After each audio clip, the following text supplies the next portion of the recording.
संबोधित करता हूँ। हमारे यहाँ काफी समस्याएं ट्रैकमैनों से हैं, क्योंकि हमारा एक लंबा सेक्शन पड़ता है गुना से ग्वालियर और अशोकनगर गुना और गुना से शाहजहाँपुर ब्यावरा। इसमें प्रमुख समस्या ये है, जिसको मैंने जबलपुर में भी रखा था, कि जो ट्रैकमैनों की भीड़ 12 किलोमीटर थी उसको बढ़ाकर 16 किलोमीटर कर दी गई है।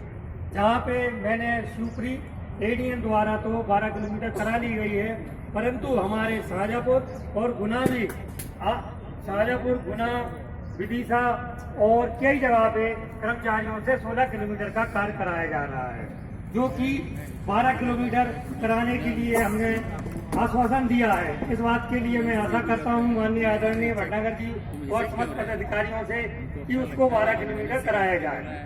दूसरा मुद्दा, हमारे पीसी साहब और हमारे पदाधिकारियों ने कदगजों में तो पेट्रोलिंग के सामान से 30 mm का क्लोजर, जो कि करीब 2 किलो वजन का होता है, वो हट गया है।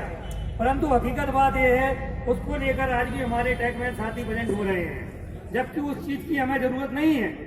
तो हम चाहते हैं कि जब हमारे पीसी साहब और सीटी साहब से हमने आदेश करा रहे हैं, तो हम अपनी डिपो में भी इस बात का निर्देश का पालन कराएं।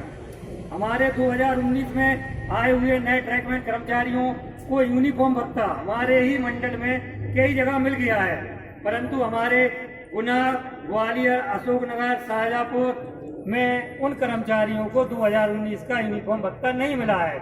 इस संबंध में मैंने अपने डिवीजन के उच्च पदाधिकारियों तक भी सूचित किया, परंतु इस समस्या का हल नहीं हो रहा है।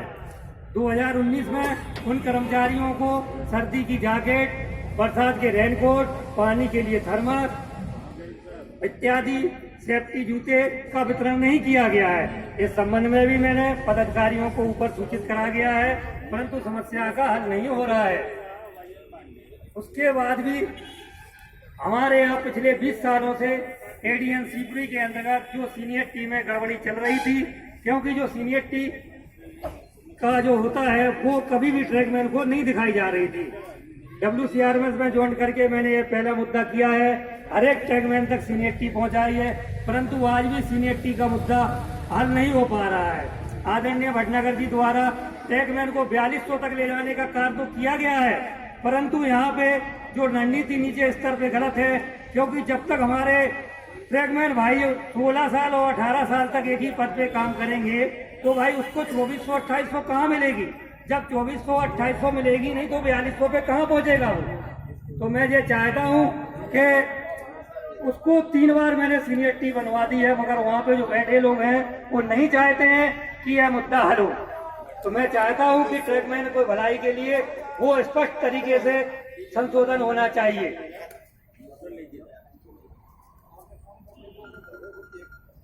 सर जी, जो सीनियर थी वो अभी भी क्या है, जो कर्मचारी ऑन रिकॉर्ड से हमारी डिपो में आए हैं, यदि कोई कर्मचारी ऑन रिकॉर्ड से आता है तो रेलवे अधिनियम उसको बॉटम सीनियरिटी पे रखा जाता है, परंतु हमारे यहाँ बाबू लोगों ने क्या किया, उस चीज को छुपा के अब मान लो किसी कर्मचारी की 1999 की ज्वाइनिंग तिथि है और वर्तमान में वो आ जा रहा है, तो उस पर टिप्पणी लिखी जाती है कि ये कर्मचारी म्यूचुअल ट्रांसफर में आया, तो उसको बॉटम सीनियरिटी पे रखा जाएगा, और रिक्वेस्ट पे आ रहा तो बॉटम सीनियरिटी पे रखा जाएगा।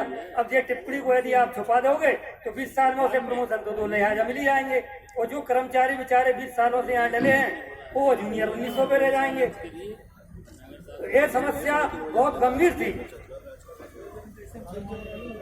सर, इसके लिए मैंने काफी ITI और अपने सीनियर सर इनको किया, कुछ नहीं हो रहा अध्यक्ष जी से। इधर PPM चल रहा है 1.5 साल से, 2018 के आइटम हमारे अभी तक हल नहीं हो रहे हैं। इस संबंध में यदि हम चाहें ट्रैकमैन को झूठी रसीद कब तक काटें? हम लोकल में यदि काम कर रहे हैं, आदरणीय भटनागर जी हमसे कहते हैं मेंबरशिप को बढ़ाएं, यदि हम एक बार झूठ बोल के रसीद काट आएंगे तो उसका बोनस कैसे काटें? आप मेरे को ये समझाएं।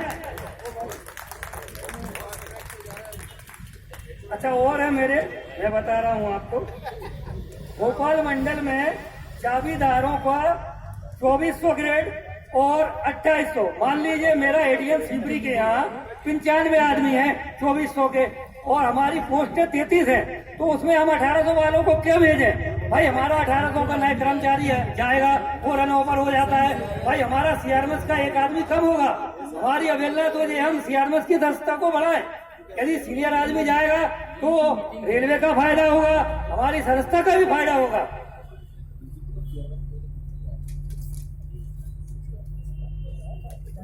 भोपाल मंडल में इंजीनियरिंग विभाग में ट्रैकमैन को यदि मान लो हमारा 1800 का आदमी चाबी में नहीं जा रहा है तो उसको SF फाइल जारी कर दी जा रही है, जबकि 2800 और 2400 के ऑफिस और बंगलों में बैठे हैं। तो भाई उनके लिए SF फाइल जारी करो ना। यदि मेरा गलत हो तो आप मेरे को मंच पे बोल सकते हैं भाई। सर लिख के रिसीव है। मंडल रेल प्रबंधक को अवगत करा चुका हूँ, AEN, DN, PF, PC, CT सबको मैं GM तक इस लेवल पे बात को ले गया हूँ। दूसरी बात, यदि हमारे कर्मचारी WCRMS का कोई बात बोलता है तो यू वाले उन पे हमला करवाते हैं। प्राणघातक हमले हुए हैं परंतु उस पे आज तक कोई कार्रवाई नहीं हो रही है।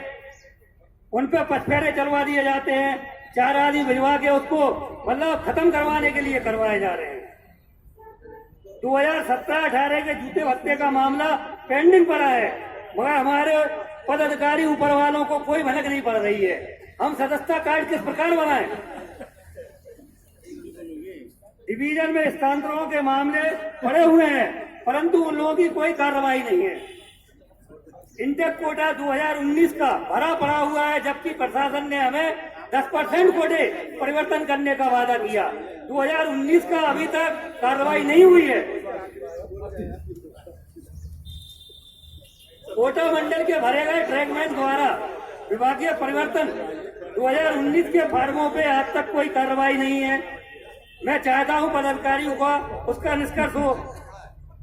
अब जो 10% हमको दिया जा रहा है, 2019 का 10% क्लियर नहीं हुआ तो 2020 और 21 का 10% कब क्लियर होगा, यह आप लोग समझ सकते हैं।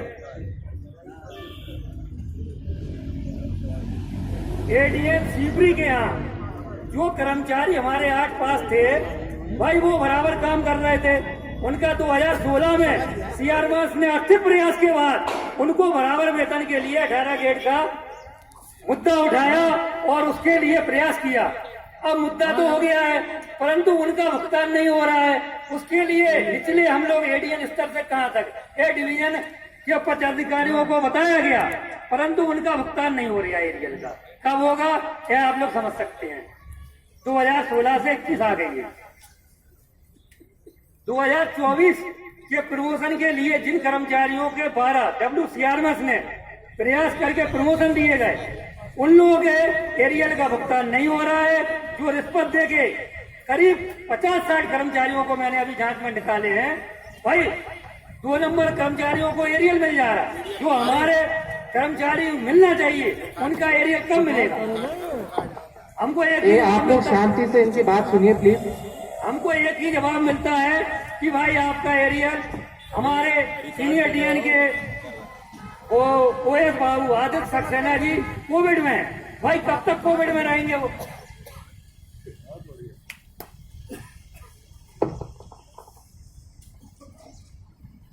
प्रशासन द्वारा मेरे ऊपर आरोप लगाया गया 2016 और 17 के यात्रा भत्ते जयगोपाल ने नहीं दिए।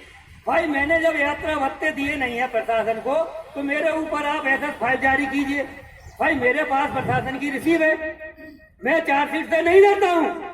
मैं ये कह रहा हूँ जब मेरी प्रशासन द्वारा कार्यालय की रिसीव है फिर आप कैसे दे रहे कि मैंने आवेदन नहीं दिए यात्रा भत्ते के? भाई 2016, 17, 18 के यात्रा भत्ते का भुगतान कब होगा? मेरे पास क्या ही रिसीविंग पड़ी है। कर्मचारी क्या करे? इस प्रकार की तानाशाही कब तक बर्दाश्त करे? जयगोपाल द्वारा 2007, 8, 9, 10 और 13 यानी कि PWI की तानाशाही है। NH के दिन मेरा CR मार्क कर दिया जाता है, उसमें मेरे को 3 प्रकार के नुकसान दिया जाता है। नंबर 1, मालूम आगे बढ़ो।